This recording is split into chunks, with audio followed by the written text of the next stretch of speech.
Today we're going to explore what was, really, one of the most remarkable musical and logistical events of the entire 20th century. We're looking at the creation of the 1985 charity single, We Are the World. And you have to understand, this song is so much more than just a pop anthem. It's a time capsule. It details how the world's biggest stars mobilized for a humanitarian cause and the immense pressure that came with it. But first, we really must establish the gravity of the situation that made all of this necessary. The sources we're analyzing chronicle the response to the devastating 1983 to 1985 famine in Ethiopia. This was a crisis so profound that it tragically claimed the lives of an estimated 1 million people. 1 million people. That scale of suffering is the essential context for this story. Our exploration today is a thorough analysis of the source material from the very beginning, the song's conception, and the near-impossible logistics of its recording night, all the way through to its colossal commercial success and, most importantly, its lasting global humanitarian impact. And what's so fascinating here is that the creation of this American supergroup wasn't an idea that came out of nowhere.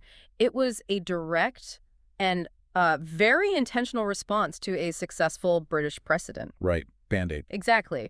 By late 1984, the British collective Band-Aid had already released their charity single, Do They Know It's Christmas? And that record really served as a proof of concept. It showed that you could leverage music celebrity to generate substantial, really significant funds for international aid. So who in the U.S. saw that and said, we need to do this too? Well, the initial impulse came from the musician and longtime activist Harry Belafonte. He saw the potential there to channel the star power of U.S. artists toward African famine relief. His aim was to create an organization specifically for this cause, and that organization became United Support of Artists for Africa, or USA for Africa. USA for Africa. And while the primary mission was absolutely focused on Ethiopia and the surrounding regions, the sources also clearly indicated dual purpose. A portion of the proceeds was set aside for hunger and homelessness relief right here in the United States. Okay, so let's unpack that. How do you go from one person's vision, even Harry Belafonte's, to secretly getting 45 musical legends in one room? That seems like an impossible task. It was a masterful exercise in networking and, delegation. It was organized chaos, but it was managed meticulously. So who did Belafonte call first? He first connected with a major entertainment manager, Ken Cragen. Cragen had the skills, and crucially, he had a massive client list. Right, big connections. And he enlisted two of his biggest names right away, Lionel Richie and Kenny Rogers. They immediately recognized that to make this work, they needed more than good intentions. They needed seismic star power. That's where the creative core starts to form. Yes. They successfully recruited Stevie Wonder, specifically to provide what the sources describe as immediate name value. But you still need a producer, someone to actually make the record. And they got the best. Quincy Jones was drafted as co-producer. And the sources say he was in the middle of a huge project at the time. A massive one. He took time out from working on the film The Color Purple just for this, which really underscores the urgency everyone felt. And then Jones makes the critical call. He calls Michael Jackson, who had just finished a huge tour. Okay, so once Jackson and Jones are on board, things must have kicked into high gear. Breakneck speed. And that put intense pressure on the songwriting. The original plan was for Stevie Wonder to be part of that writing team, with Jackson and Richie. But he was busy too. His commitment to the Woman in Red soundtrack meant his time was just too constrained. So the primary weight of writing this anthem fell on Michael Jackson and Lionel Richie. And where did they actually write it? They worked together at the Jackson family home in Encino, California. Their mission was clear, but, technically very demanding. They had to craft a song that was universally accessible, easy for anyone to sing, and deeply memorable. An anthem. An anthem, but without being saccharine. Jackson's sister, LaToya, she offered an insight into the atmosphere. She described these long, quiet, emotional nights spent in Michael's bedroom, just focused on perfecting the melodies and lyrics. And she said Michael wrote most of it. She later recounted that Michael contributed the majority of the lyrics during that concentrated effort. And this is where it gets really interesting because you see Jackson's characteristic creative intensity just take over. It really does. The sources confirm he worked so fast and was so energized by the idea that he kind of bypassed the collaborative process for a moment. What do you mean? He recorded a complete demo with drums, piano, strings, the essential chorus words, without even telling Richie he was doing it. Wow. So Ritchie had no idea. None. And he and Quincy Jones were reportedly just shocked by how quickly he managed to lay down the complete, detailed structure of the song. So that initial burst provided the foundation. It did, but the joint writing sessions that followed were reportedly very difficult. A lot of intense back and forth. And despite that high-pressure start, the final lyrics and melody were only locked down at the absolute last minute. How last minute? Literally the night before the first major recording session, scheduled for January 21st, 1985. So with the ink barely dry on the sheet music, they have to move straight into recording the instrumental track. Immediately. The initial tracking began on January 22nd at Kenny Rogers' own studio, Lion's Share Recording Studio in Los Angeles. And this first session was critical, wasn't it? This track would be the blueprint for every single superstar who came in to sing on it. Absolutely. Jones knew he needed absolute precision and, a perfect groove. So he hired a rhythm section he trusted implicitly. And this wasn't just any session group. No, this was a powerhouse trio. John J.R. Robinson on drums, Louis Johnson on bass, and the pianist Greg Phillinganes. That's the same trio that played on Michael Jackson's Don't Stop Till You Get Enough. The very same. Their presence ensured the track would have immediate commercial energy and just technical flawlessness. So once the backing tracks were perfect, Ritchie and Jackson recorded the vocal guide for the other artists. Yes, and this wasn't just a throwaway recording. It was the emotional anchor for the whole project. Jones, with his exacting producer's ear, he listened to multiple versions. And he picked the sixth take. The sixth take, and his reason is so instructive. He felt the previous attempts had, and this is a quote, too much thought in them. He wanted it to sound natural. Immediate, and full of heartfelt sincerity. He hoped that would encourage the other superstars to deliver equally genuine performances. That attention to detail is remarkable. It is. After settling on the instrumental and the guide vocal, Jones had cassette duplicates made. Cassettes, right? And these were sent out to all the invited performers. The sources highlight that he included a very stringent note imploring them not to share or copy the tape. He had to keep it secret. He had to. He was emphasizing the importance of secrecy and maintaining the dignity of their contribution to fight world famine. Which brings us to the famous and highly secretive night of January 28, 1985, at A&M Recording Studios in Hollywood. I mean, this session wasn't just a recording date, it was a feat of high-stakes logistical engineering. Security and secrecy were absolutely paramount. Ken Cragen knew that if the location leaked, the paparazzi and media frenzy would have scared away the celebrity participants instantly. So security was tight. Incredibly tight. The sources stressed that the precise location was held close until the very last hour. And to manage the inevitable clashes of celebrity egos, a very powerful psychological cue was put in place. The sign. The legendary sign taped to the door reading, "Check your ego at the door." And that wasn't just a clever line. No, it was a mandatory contract for the evening. You have to remember, they were bringing together more than 45 of America's biggest musical acts. With reports suggesting over 50 more had to be turned away. And many of them were coming directly from the American Music Awards ceremony, which was held just hours earlier that same night. So that sign was essential. It was. It established the atmosphere of collaborative humility right from the start. The roster is still just staggering to look at. You had rock legends like Bruce Springsteen, pop giants like Cyndi Lauper, The enduring artistry of Paul Simon, Tina Turner, Stevie Wonder, and the sheer vocal authority of Ray Charles and Billy Joel, alongside the pop monarchy of Michael Jackson and Diana Ross. even members of the Jackson family, including LaToya, Marlon, and Tito, were there in the chorus. But the sources also provide tremendous insight by focusing on who was not there. The reasons behind the absences reveal so much about celebrity and image control. The most famous absentee, of course, was Prince. Right. Quincy Jones had a specific part planned for him. He'd envisioned a duet for Prince and Michael Jackson, which would have been, an iconic moment in pop history, but Prince declined to attend. Do we know why? The reasons seem to vary. They do. One source suggested he was reluctant to record with so many other acts. Another cited a public insult directed at him by the Band-Aid organizer Bob Geldof. Whatever the reason, his absence was significant. But he did try to contribute something, didn't he? The sources detail that even during the session, Lionel Richie contacted Prince, who then offered to contribute a guitar solo recorded separately. And Ritchie said no. He declined the offer. He felt it undermined the whole point of the session, the unity of everyone being in the room together. Prince did end up on the album, though. He did. He contributed an exclusive track for The Tears in Your Eyes to the USA for Africa album, which showed his commitment to the cause, just not to the collective recording process. And there were others who missed out and regretted it. Deeply. The sources note that the actor and comedian Eddie Murphy declined because he was busy in the studio recording his own single, Party, all the time. He must have kicked himself. Murphy later admitted that once he grasped the magnitude of We Are the World, he felt profound regret. He said he felt like an idiot. And then there's the John Denver story, which is actually quite sad. It is.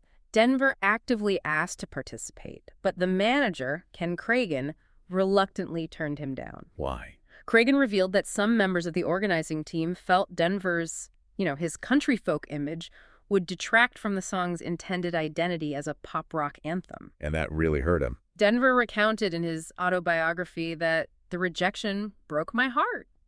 It just illustrates the highly calculated decisions that were being made about the song's aesthetic and its commercial credibility. So once everyone who was going to be there was in the room, the logistics settled, the atmosphere shifted. Dramatically. At about 10:30 p.m., before any singing began, Bob Geldof, who was there as a chorus participant, gave an unvarnished account of the crisis. And this was crucial, wasn't it? Sure. To ground everyone in the reality of why they were there. It was the emotional anchor. Geldof described the horrific reality on the ground in Ethiopia, walking through corrugated iron huts, seeing victims suffering from devastating diseases like meningitis, malaria, typhoid. It's awful. He recounted seeing dead bodies lying alongside the living and the resource shortages.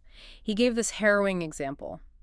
One camp had only 15 bags of flour to feed 27,500 people. Wow. His testimony just forced this room of superstars to fully grasp the weight of the human suffering they were there to alleviate. And that powerful moment set the stage for the next source of tension, the actual lyrics. Yes. Initially, there was a major concern over the guide lyric Michael Jackson had recorded. There's a chance we're taking our own lives. I can see why that would be a problem. Jackson and Jones were instantly worried it carried negative connotations, potentially referencing suicide, which would be entirely inappropriate for a song about hope. So they changed it. Lionel Richie quickly suggested a fix, changing the second part to We're saving our own lives. And then Jones tweaked the first part. He did. He changed chance to choice. And he was very intentional about this. He explained, one thing we don't want to do, especially with this group, is look like we're patting ourselves on the back. So choice felt more active, less self-congratulatory. Exactly. His full quote was, so it's really, there's a choice we're making. It focused the lyric on the proactive decision to help, not the risk they were taking by being there. But the real creative flashpoint, the big argument, was about the ad-libs. It was. During one section, Stevie Wonder suggested substituting a line in Swahili for a simple vocal sound they were working on, the sound Shalom Shalinge. And that didn't go over well with everyone. No. This suggestion ignited a heated debate. The sources detail that the country music legend Waylon Jennings found this addition particularly distracting, and this specific argument prompted him to temporarily walk out of the studio. He left. He did. The creative team realized the complexity of inserting a language unfamiliar to most of the singers and listeners. So ultimately, they removed both the Swahili suggestion and the original Shalom Shalinge sound. And the compromise they reached was the final lyric. One world, our children, which allowed the emotional emphasis to remain on unity and the future. It smoothed over that temporary friction very effectively. And there was another emotional moment later that night, wasn't there? A vital one. In the early morning hours, Stevie Wonder arranged for 2 Ethiopian women who were visiting the United States to be brought into the studio. What an incredible idea. Their presence was a moment of profound human connection. They personally thanked the assembled singers on behalf of their country and the famine victims. That must have had a huge impact. The sources note that this unscripted moment was such a raw reminder of the song's purpose that it brought several of the superstars to tears, just reinforcing their collective commitment. So despite all the challenges, they got it done. They did. All the solo parts were successfully recorded that night. The session finally concluded at 8 a.m. the following morning. An all-nighter with the biggest names in music. Considering the egos, the technical complexity, and just the sheer volume of talent involved, it remains one of the most successful and demanding one-off recording sessions ever. Now let's look at how the song itself was structured. Quincy Jones's arrangement was key to managing all that talent. It was meticulous. The arrangement was designed to give every vocalist a distinct moment without being swallowed by the sheer number of stars. And musically, it builds and builds. It does. The composition starts in E major, but the sources highlight a classic pop technique Jones used for emotional impact. At the 4-minute mark, there's a powerful modulation. A key change. It shifts up to F major, and it stays there until the end. That simple key change is what gives the final choruses that heightened energy, that sense of continuous buildup. Let's lay out some of those specific vocal assignments because the sequence was so crucial to the song's pacing. The opening was all about establishing that core emotion. Lionel Richie starts, then Stevie Wonder, Paul Simon, Kenny Rogers, James Ingram, Tina Turner, and then Billy Joel. That covers the first verse and pre-chorus, and then the first big chorus hits. And it's led by the two titans who wrote the song, Michael Jackson and Diana Ross. Then the second half brings in a different energy. Dionne Warwick, Willie Nelson, and Al Jarreau take the second verse. Then you get the high-powered rock and pop voices for the second chorus. That's Springsteen. Bruce Springsteen, Kenny Loggins, Steve Perry, and Daryl Hall. Then the critical bridge section was sung by Jackson, Huey Lewis, Cyndi Lauper, and Kim Carnes. And the main chorus was full of huge names, too. Absolutely. Even if they didn't have a solo, you had people like Dan Aykroyd, Harry Belafonte, Bette Midler, the Pointer Sisters, and Smokey Robinson. It was just a who's who of 1980s music, all assembled in a very calculated order. So the recording was finished, but the real test came with the release. The commercial firepower of We Are the World was immediate and really unprecedented when it was released on March 7th, 1985. Unprecedented is the only word for it. Columbia Records reported an initial shipment of 800,000 copies. And they sold out in how long? 3 days. Just gone. It instantly became the fastest-selling U.S. pop single in history. There is some amazing specific data points on that. There are. At the famous Tower Records in West Hollywood, they sold 1,000 copies in just 2 days. A store worker remarked that typically a #1 single might sell 100 to 125 copies in an entire week. So the demand was just exponential. Completely off the charts. And the pace on the Billboard charts was just as rapid. It hit #1 on the Hot 100 in only 4 weeks. That's half the usual time for a single to peak. Easily. It debuted at number 21, leaped to 5, then 2, and then right to the top spot. Even with intense competition from Phil Collins and Madonna, its climb was just relentless. It was also a huge career moment for a lot of these artists. A landmark moment. For legends like Bob Dylan, Bruce Springsteen, Willie Nelson, and Al Jarreau, this was their only #1 Hot 100 single. And Dan Aykroyd. And of course, for actor-comedian Dan Aykroyd, who was in the chorus. By the end of the year, it was the biggest thing in music. The best-selling single of 1985. It was certified multi-platinum, eventually reaching quadruple platinum status. Global sales of physical copies are estimated at 20 million, which places it firmly among the top 10 best-selling singles of all time. So you have this perfect execution, this staggering commercial success, all for an indisputably noble cause. But what does this all mean critically? The source material often shows a polarized reaction when something gets this big. It certainly does, and it illustrates that constant tension between pure artistic expression and, commercialized philanthropy.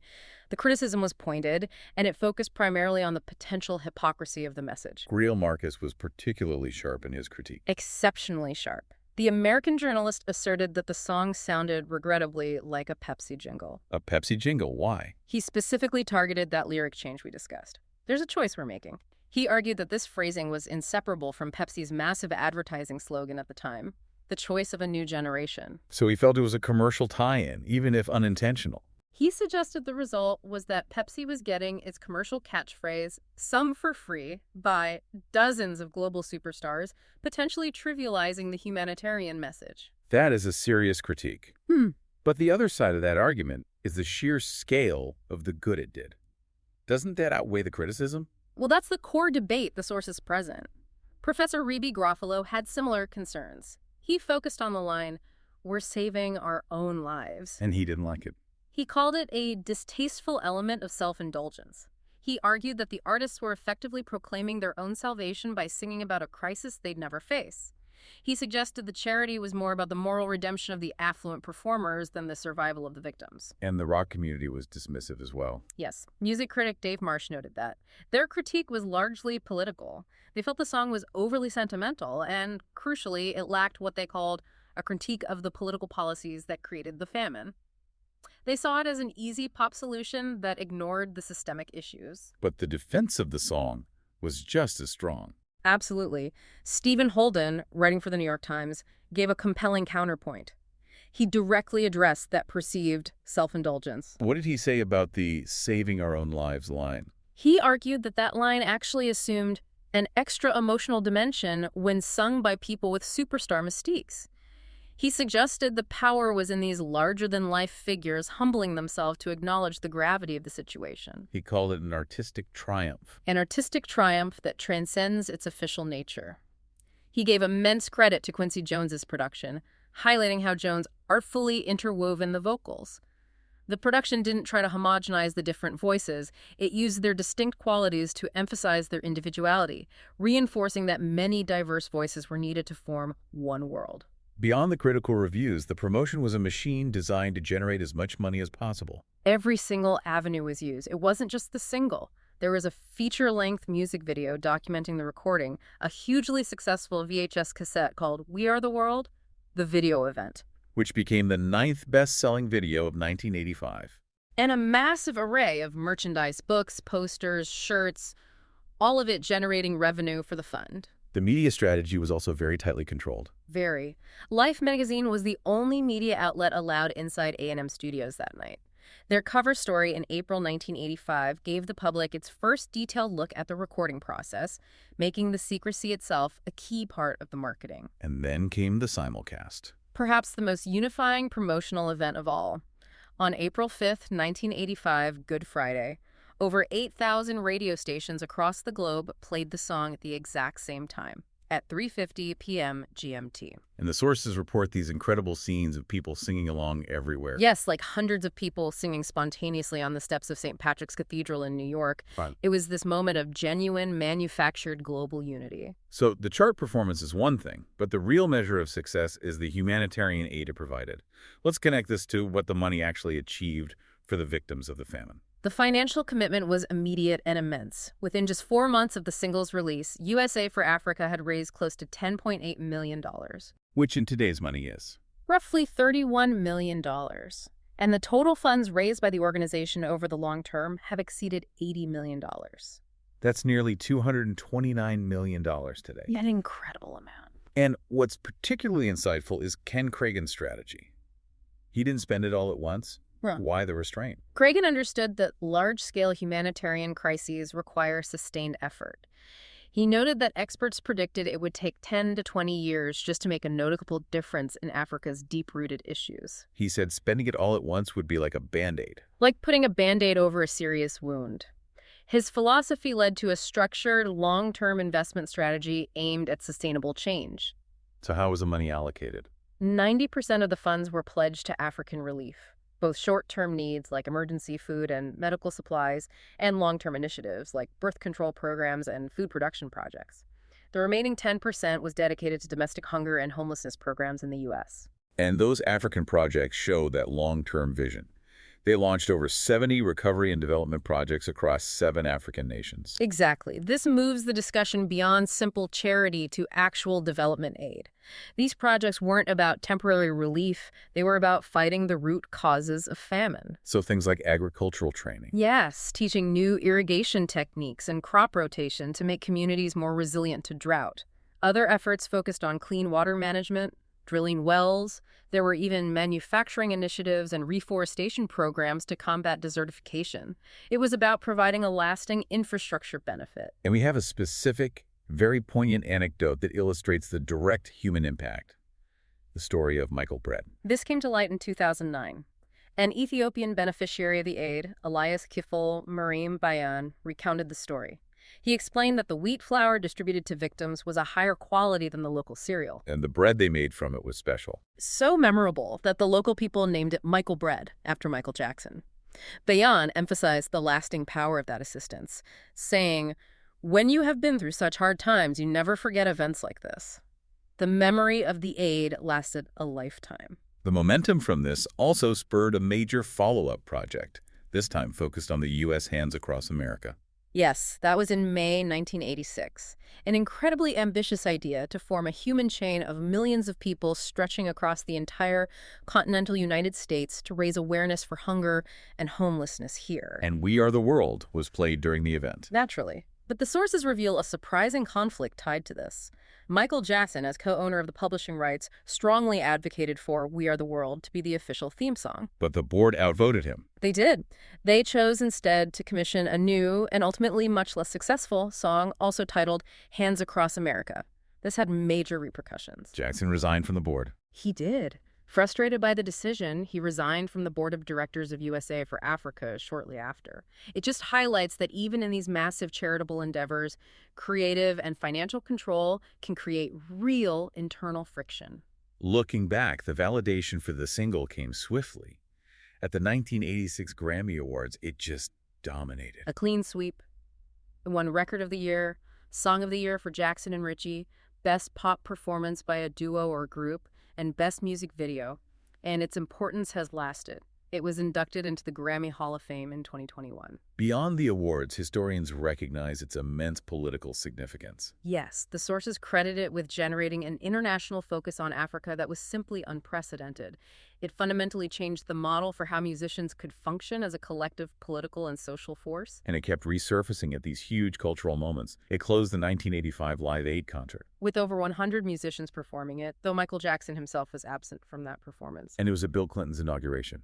In January 1993, yes, a rendition with President-elect Clinton, his wife Hillary, and daughter Chelsea on stage, singing along with Michael Jackson, Diana Ross, and Kenny Rogers. The song also served as a memorial after Michael Jackson's death in 2009. The televised memorial service concluded with a group performance of the song, led by Lionel Richie and the Jackson family. And that sparked renewed interest. It did. The song re-entered the U.S. charts, debuting at number 50 on Billboard's Hot Digital Songs chart, proving its lasting resonance. And its endurance was tested again when another global tragedy struck in 2010, the devastating Haiti earthquake. A crisis that, sadly, confirmed over 230,000 civilian deaths. And we must express our sympathy for the victims of that disaster and acknowledge the efforts to respond. A new version of the song was conceived very quickly. We Are the World 25 for Haiti. It was recorded just 3 weeks after the quake on February 1st, 2010. And significantly, they chose the very same studio as the 1985 original. With a new group of artists. Over 75 contemporary musicians. But they made several notable changes, including revised lyrics and adding a rap segment specifically addressing Haiti. And they used archival material of Michael Jackson? Yes, weaving his original 1985 vocal into the new track. His younger sister, Janet Jackson, recorded a new part, creating a duet with his archival vocal. But the 2010 version faced a lot of criticism that the original didn't. Significant pushback, yes. Much of it focused on the vocal performances. One critic had a particularly memorable, if unflattering, line describing Wyclef Jean's performance near the end. What did they say? That it sounded not unlike a cross between a fire siren and the sound of Wyclef giving himself a hernia. It just highlights how difficult it is to recapture the unique magic of that original session. And there were other versions too, right? Yes, a non-celebrity YouTube edition and a Spanish-language version, Somos el Mundo, produced by Emilio and Gloria Estefan. So when you summarize the cultural impact, it really established a new paradigm. It did. The sources say it subverted how music and meaning were produced. It proved that musicians from diverse racial and stylistic backgrounds could collaborate productively toward a unified goal. The British philosopher Jason Barker even called the anthem the birth of postmodern tragedy and claimed it marks the beginning of the so-called disaster appeal. Suggesting it formalized the large-scale celebrity humanitarian response. As a major cultural force, yes. And the story's power endures. It was recently chronicled in the 2024 film The Greatest Night in Pop, with new interviews from Richie, Springsteen, and Lauper, cementing its place as a pivotal cultural event. This extensive analysis has laid bare the immense scale of what transpired in January 1985. We have charted the process from a single idea driven by Harry Belafonte through a highly secretive, high-pressure, single-night recording session orchestrated by the creative genius of Michael Jackson, Lionel Richie, and Quincy Jones. The result was a globally unifying musical movement that generated immense and sustained capital for crisis relief. The source material presents us with a profound tension that really demands reflection. You see this conflict between the enormous tangible good the song did, millions raised, successful long-term aid projects, the literal memory of Michael Bread helping the hungry survive, versus the commercialized and perhaps self-congratulatory nature that critics like Marcus and Garofalo perceived. This raises an important question for all of us. How does society truly evaluate large-scale humanitarian efforts? Is it by the perceived purity of their intent, or is it by the measurable, life-changing success of their outcome? This is something worth reflecting upon long after the music fades. Thank you for joining us for this comprehensive exploration of the source material. Thanks for listening.